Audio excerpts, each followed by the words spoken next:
Welcome to Luca is a Billionaire, where the only thing I invest in is your answers.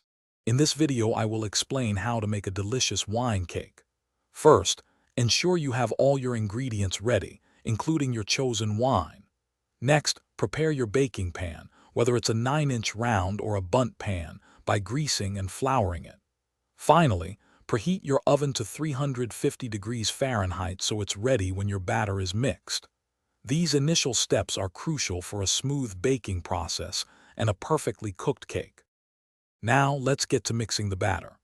Begin by creaming together 1 cup of softened butter with 2 cups of granulated sugar until the mixture is light and fluffy.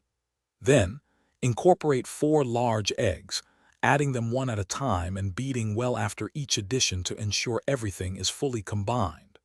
Finally, alternate adding your dry ingredients and 1 cup of wine to the wet mixture, starting and ending with the dry ingredients, mixing until just combined.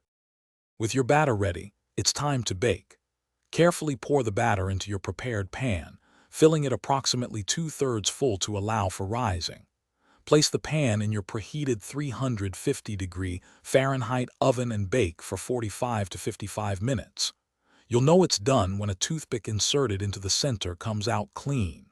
Once baked, let the cake cool in the pan for 10 minutes before carefully inverting it onto a wire rack to cool completely. The final touch for your wine cake is a delicious glaze.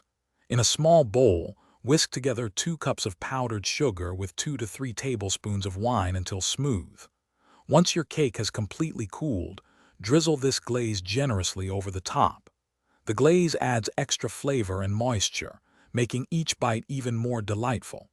Now, slice your beautiful homemade wine cake and serve it to your friends and family.